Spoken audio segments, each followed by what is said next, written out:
livre du Deutéronome. Moïse disait au peuple : « Maintenant, Israël, écoute les décrets et les ordonnances que je vous enseigne pour que vous les mettiez en pratique. Ainsi vous vivrez, vous entrerez, pour en prendre possession, dans le pays que vous donne le Seigneur, le Dieu de vos pères. Voyez, je vous enseigne les décrets et les ordonnances que le Seigneur mon Dieu m'a donnés pour vous, afin que vous les mettiez en pratique dans le pays où vous allez entrer pour en prendre possession. Vous les garderez, vous les mettrez en pratique. Ils seront votre sagesse et votre intelligence aux yeux de tous les peuples. Quand ceux-ci entendront parler de tous ces décrets, ils s'écrieront : Il n'y a pas un peuple sage et intelligent comme cette grande nation. Quelle est en effet la grande nation dont les dieux soient si proches que le Seigneur notre Dieu est proche de nous chaque fois que nous l'invoquons. Et quelle est grande la nation dont les décrets et les ordonnances soient aussi justes que toutes ces lois que nous vous donnons aujourd'hui. Mais prends garde à toi. Garde-toi de jamais oublier ce que tes yeux ont vu. Ne le laisse pas sortir de ton cœur un seul jour. Enseigne-le à tes fils et aux fils de tes fils.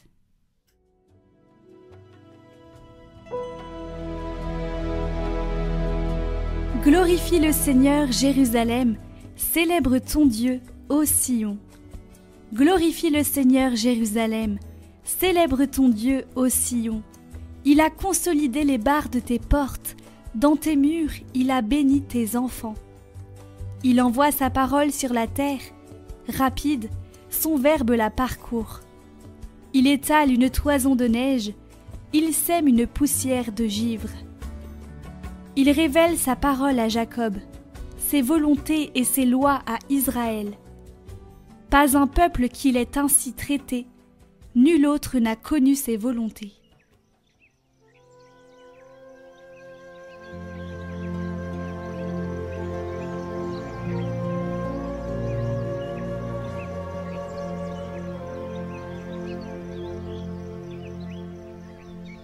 Évangile de Jésus-Christ selon saint Matthieu. En ce temps-là, Jésus disait à ses disciples : « Ne pensez pas que je sois venu abolir la loi ou les prophètes. Je ne suis pas venu abolir, mais accomplir. Amen, je vous le dis, avant que le ciel et la terre disparaissent, pas un seul iota, pas un seul trait ne disparaîtra de la loi jusqu'à ce que tout se réalise. Donc, celui qui jettera un seul de ces plus petits commandements et qui enseignera aux hommes à faire ainsi sera déclaré le plus petit dans le royaume des cieux. Mais celui qui les observera et les enseignera, celui-là sera déclaré grand dans le royaume des cieux. »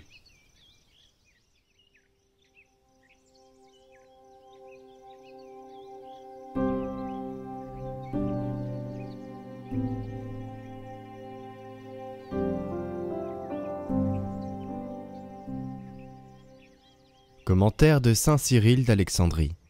Je ne suis pas venu abolir la loi, mais l'accomplir. Nous avons vu le Christ obéir aux lois de Moïse, c'est-à-dire que Dieu, le législateur, se soumettait comme un homme à ses propres lois. C'est ce que nous enseigne saint Paul. Lorsque les temps furent accomplis, Dieu a envoyé son Fils. Il est né d'une femme, il a été sujet de la loi juive pour racheter ce qui était sujet de la loi. Donc, le Christ a racheté de la malédiction de la loi ceux qui en étaient les sujets, mais qui ne l'observaient pas. De quelle manière les a-t-il rachetés ? En accomplissant cette loi, autrement dit, afin d'effacer la transgression dont Adam s'était rendu coupable. Il s'est montré obéissant et docile à notre place envers Dieu le Père. Car il est écrit, de même que tous sont devenus pécheurs parce qu'un seul homme a désobéi, de même, tous deviendront justes parce qu'un seul homme a obéi. Avec nous, il a courbé la tête devant la loi. Il l'a fait selon le plan divin de l'incarnation. En effet, il devait accomplir parfaitement ce qui est juste. Après avoir pris pleinement la condition de serviteur, précisément parce que sa condition humaine le rangeait au nombre de ceux qui portent le joug, il a payé le montant de l'impôt au percepteur comme tout le monde. alors que par nature et en tant que fils, il en était dispensé. Donc, lorsque tu le vois observer la loi, ne sois pas choqué. Ne mets pas au rang des serviteurs celui qui est libre, mais mesure par la pensée la profondeur d'un tel dessein.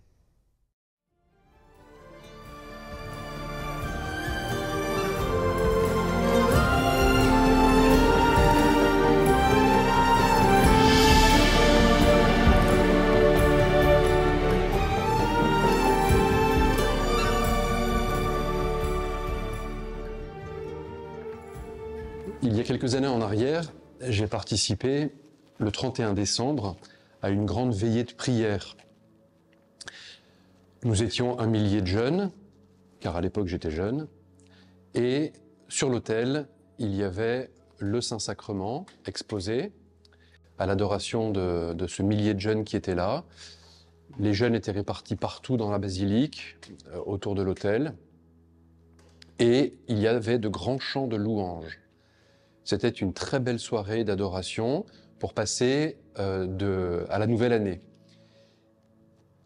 À un moment donné, j'ai pris quelques instants de recul et je me suis dit, mon vieux, on est tous là, nous, autour du Saint-Sacrement, en train d'adorer Jésus, réellement présent parmi nous. Mais si quelqu'un de non-chrétien, de non-catholique rentre dans cette église, que va-t-il constater ? Qu'une bande de zozos lève les bras en l'air, chante, adore Dieu et, en réalité, adore un bout de pain. En fait, on est la secte du pain, la secte du bout de pain. On est tous réunis autour d'un petit disque dont on nous dit que c'est du pain et on dit que c'est notre Dieu. On est la secte du pain. Voilà le risque que nous pourrions encourir si nous ne comprenions pas sérieusement ce qu'est l'Eucharistie. L'Eucharistie est quelque chose de proprement stupéfiant, de tout à fait étonnant. Il faut imaginer la surprise qui a dû enserrer le cœur et l'intelligence des apôtres lorsqu'au soir du Jeudi Saint, dans un contexte de crise avec la vie du Seigneur Jésus qui était menacée, ce n'est pas pour rien que quelque part dans la pièce où ils se réunissent secrètement pour célébrer la Pâque du Seigneur, il y a des épées. Et il faut donc imaginer cette surprise qui a dû frapper les apôtres quand, au cours de ce repas, à la fois joyeux et grave sans doute, le Seigneur prend du pain et puis, devant les yeux médusés des apôtres, il leur dit « Ceci est mon corps ».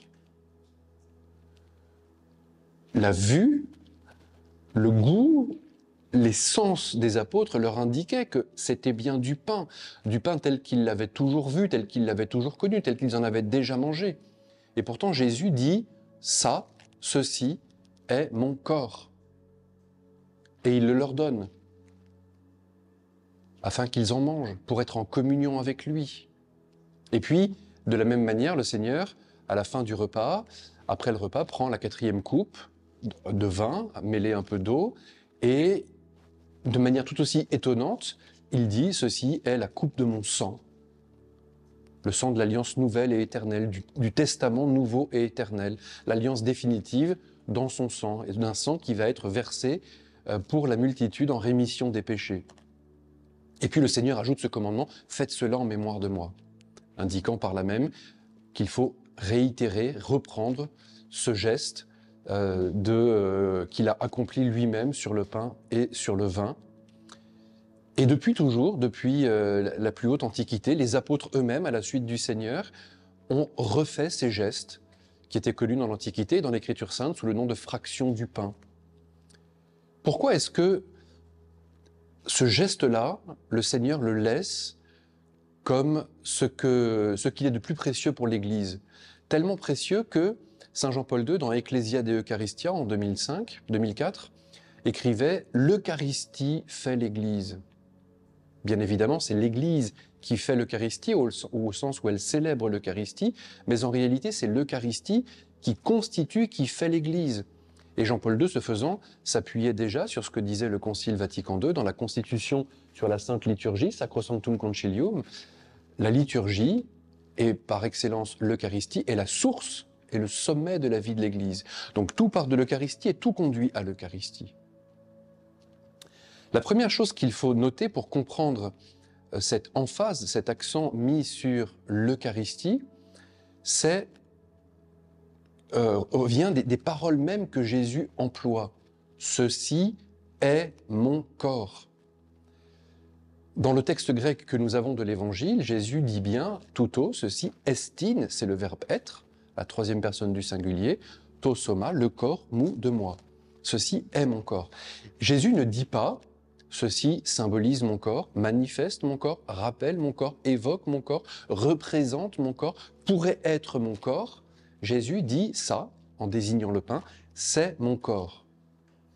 Autrement dit, avec cette désignation, par cet acte de parole que le Seigneur a accompli, il a opéré du même coup une transformation sur cette réalité matérielle.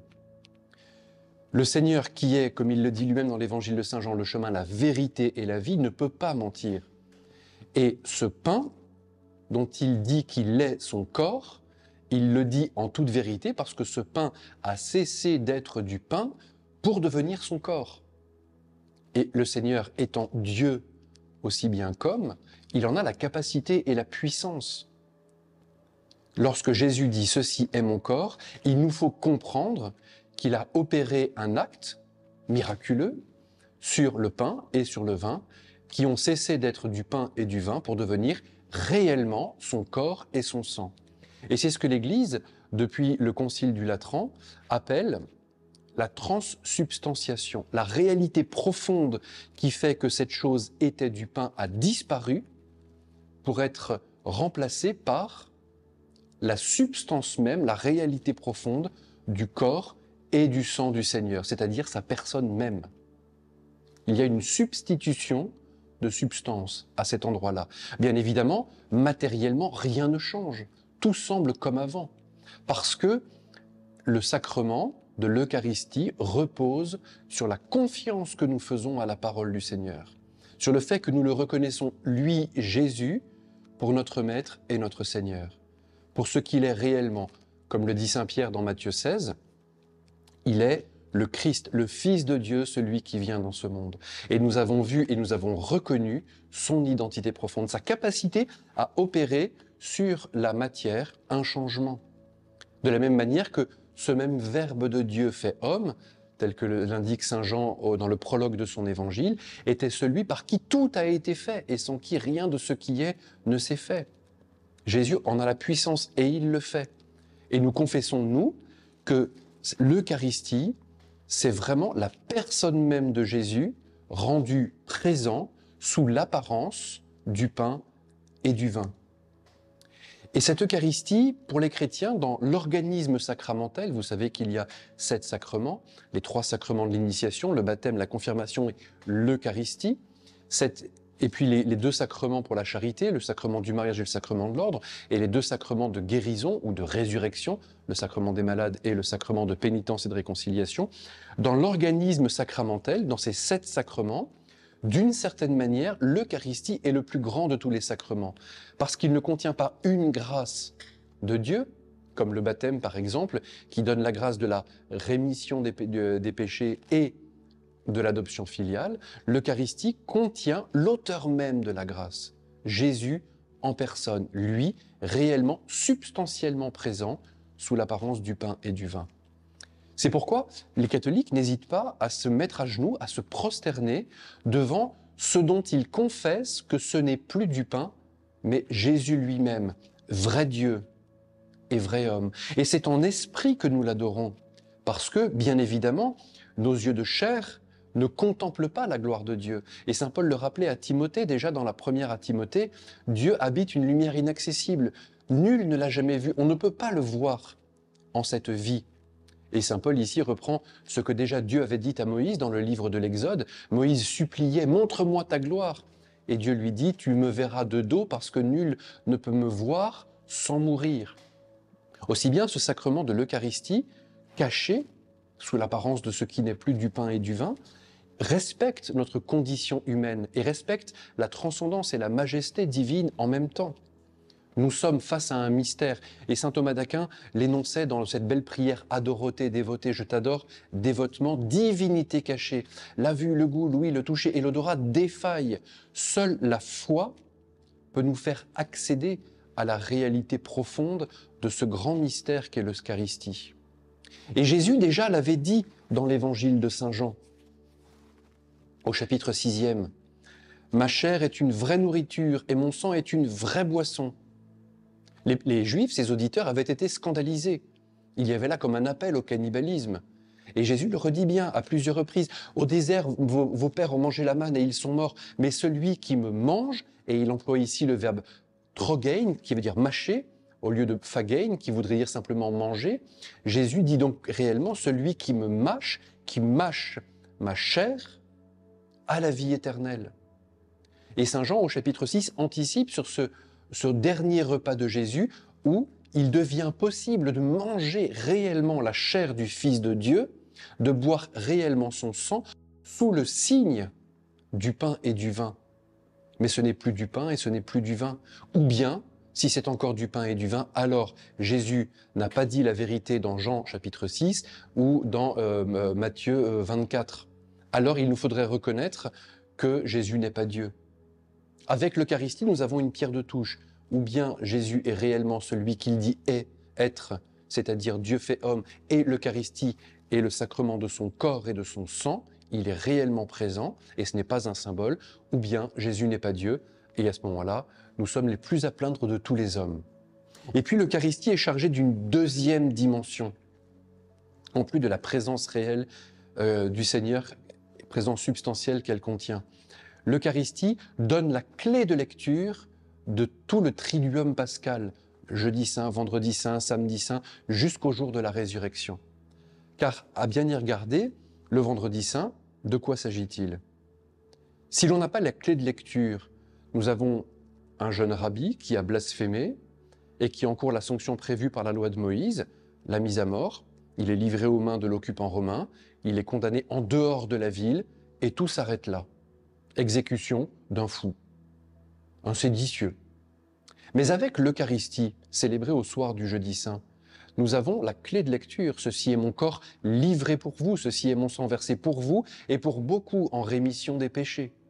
Alors nous comprenons que le jeudi saint est une anticipation sacramentelle du vendredi saint et que par conséquent, le vendredi saint est le moment où le Christ réalise dans sa chair ce qu'il avait annoncé dans l'Eucharistie, à savoir qu'il donne sa vie en sacrifice, en rançon pour la multitude, afin de nous réconcilier avec Dieu. Dans l'Eucharistie, Jésus s'offre en sacrifice à Dieu son Père pour réconcilier l'humanité que le péché avait dispersée et promise à la mort éternelle avec Dieu. Le vendredi saint, à la lumière du jeudi saint, devient ce moment de l'amour jusqu'au bout, de l'amour plus fort que la mort, où le Christ, l'innocent, livre sa vie pour la multitude des pécheurs que nous sommes. Il ne fait pas cela pour apaiser la colère d'un Dieu vindicatif, mais il va jusqu'au bout de l'amour et de l'obéissance, subissant le poids du péché des hommes, en demandant même à l'instant où on le cloue, « Père, pardonne-leur, ils ne savent pas ce qu'ils font ». L'Eucharistie, c'est donc cela, le sacrifice du Seigneur qui offre sa vie dans le plus grand amour qui existe, ainsi qu'il l'avait annoncé.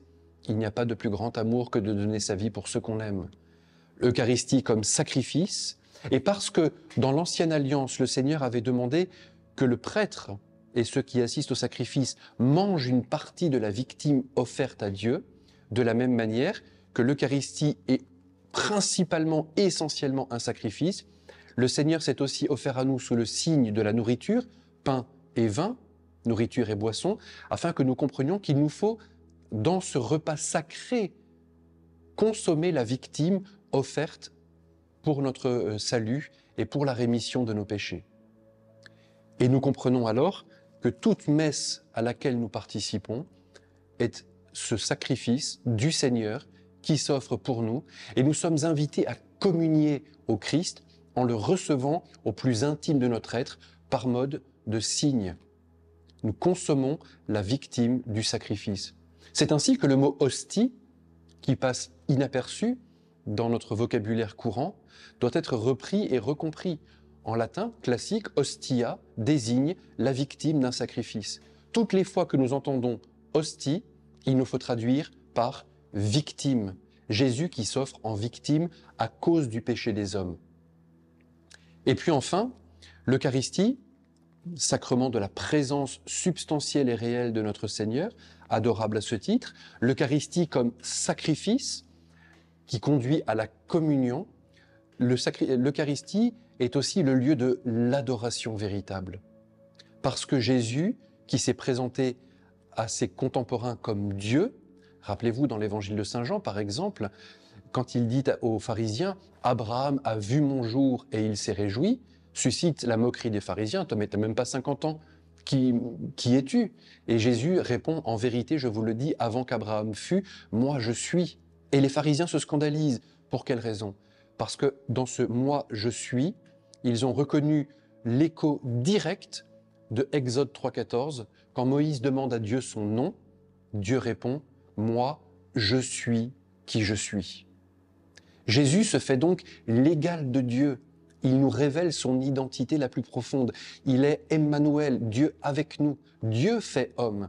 Et dans l'Eucharistie, sacrement de sa présence réelle et substantielle, dans cet acte d'offrande qu'il réalise pour notre salut, la seule réponse que nous avons à apporter, c'est celle de notre adoration, de notre émerveillement devant un Dieu qui n'a reculé devant aucun moyen pour s'offrir aux hommes, pour chercher la communion intime des hommes, pour chercher leur amitié.